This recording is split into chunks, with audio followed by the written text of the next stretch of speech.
বাংলাদেশে আসলে হয়েছে কি, মানুষগুলা ঈদ পালন করার জন্য বাড়িতে যাওয়ার সময় অ্যাক্সিডেন্টে মারা যায়, আবার ঈদ পালন করে যার যার কর্মস্থানে যাওয়ার সময় মারা যায়। তো খুব একটা মর্মান্তিক ঘটনা হইতেছে বাংলাদেশে, যা দেখা গেছে 2026 সনের 25 মার্চ তারিখে বিকেল 5:15 বাজায় একটা মানুষ ভর্তি বাস বাংলাদেশের রাজবাড়ী জেলার দৌলতদিয়া নামের একটা ফেরিঘাটে আয়া, মানে ফেরিতে উঠাইবো, বাস একটা গাড়ি, গাড়ি একটা জাহাজে, মানে শিপে উঠাইবো, শিপে উঠাই এক পারে থেকে আরেক পারে যাবো।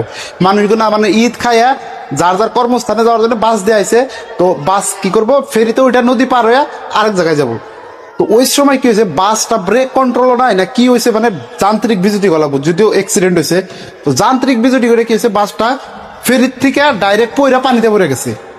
পানিতে পড়ে গেলে কি হবো, বাসের ভিতরে মানুষ আসাল, মানুষগুলো তো আর নাইমা থাকে না, নাইমা থাকলে তো মানুষটি সেভ হইতো, যে আমরা নাইমা থাকি বাস উঠুক, তারপরে আমরা উঠুন নিয়ে আবার বাসে। কিন্তু মানুষগুলো ডাইরেক্ট গেল উইথ বাস, পানিতে পড়ে গেল। পড়ে যাওয়ার পরে কি হলো, বাসে থাকা বর্তমান পর্যন্ত 24 জন যাত্রী নিহত হয়েছে, মানে মারা গেছে। জেনে থেকে 22 জন বাসের ভিতরে আসাল।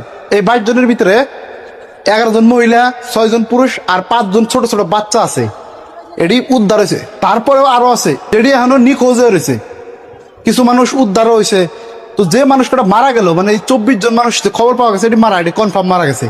তো এই মারা যাওয়া মানুষগুলোর একটা একটা ফ্যামিলি আছে, পরিয়াল আছে। তো মানুষ কি হয়, মানুষ রিস্ক না লাগে না এত। বাসটা ফেরিতে ওঠার পরেও আপনারা যায় ওঠা হারতেন, কি হলো, প্রত্যেকজনের একটা ফ্যামিলি আছে, বউ আছে, বাচ্চা আছে, পোলান আছে। তার আগে সম্পূর্ণ লাইফটা তারা পস্তান রাখবো যে আমাকে বাড়ির মানুষগুলো এরকম করে মারা গেছে। কারণ যদি বাপ মারা গেছে, তার পোলাটা কি করবো, সারা জীবন পস্তান লাগবো।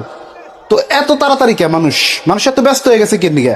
এই তাড়াতাড়ির প্রমাণ আরো দেওয়া যায় বাংলাদেশের ভিডিও সোশ্যাল মিডিয়ায়। যেমনি ঈদের আগের 1 দিন না 2 দিন আগে একটা ভিডিও দেখলাম, যে মানুষ ফেরি দিয়া পার হয়ে আইবার নইছে, মানে দুইটা, একটা ছোট নাওয়ের থেকে মানুষ বড় জাহাজে উঠবো, মানে শিপের মধ্যে উঠবো। উঠার সময় কি হয়েছে, দুই ফেরিতে চেপা লাগে, মানে একটা আইসে আর একটা খাড়াই রয়েছে, চেপা লাগে মধ্যের মানুষ ছিঁড়া গেছে গা, মানে মানুষের পেটের উপর দুইটা পেট কাটে গেছে, কয়জনের ঠ্যাং ছিঁড়ে গেছে, ছিঁড়া যায়। মানুষগুলো ঈদ খাইবার যায় হলো না বাড়তে, তাগো ফ্যামিলির উপরে কি হলো, যে মানুষগুলো ঈদের আগের দিন বাড়তে আইব, কত মানে ফুর্তি। যারা কাম করে কর্মস্থানে থেকে বাজার বুজার করে নিয়ে আইব বাড়তে, কিন্তু মানুষগুলো কি হলো, বাড়তে হলো না। রাস্তায় হাত কাটা, ঠ্যাং কাটা, পেট কাটা, কত মানুষ মারা গেল। তো মানুষে সবুর লাগে সব বস্তুতে, এত হারাহারি করা লাগে না। জেনে একটু হারাহারির জন্য সারাটা জীবন পস্তান না বাড়ির মানুষে। তুমি তো ভাই মই রয়ে গেলাও, তোমার কি, তুমি তো আর কিছু জানবা না, আল্লাহ তোমার জেনে নেবো, হেনে দেবে। কিন্তু তোমার বাড়ির মানুষ, তোমার ফ্যামিলি, তারা কি করবো? তারপর একটা কথা আছে, মরণ, এটা তো আমি কই না, আমি কখন মরুম, যতই সে বয়ে থাকো, আল্লাহ যার যেমনি মরণ লিখছে এমনি তো মরণ হবই। তারপরেও খুব খারাপ লাগছে বাংলাদেশের এই ঘটনাটা দেখে। তো সবাই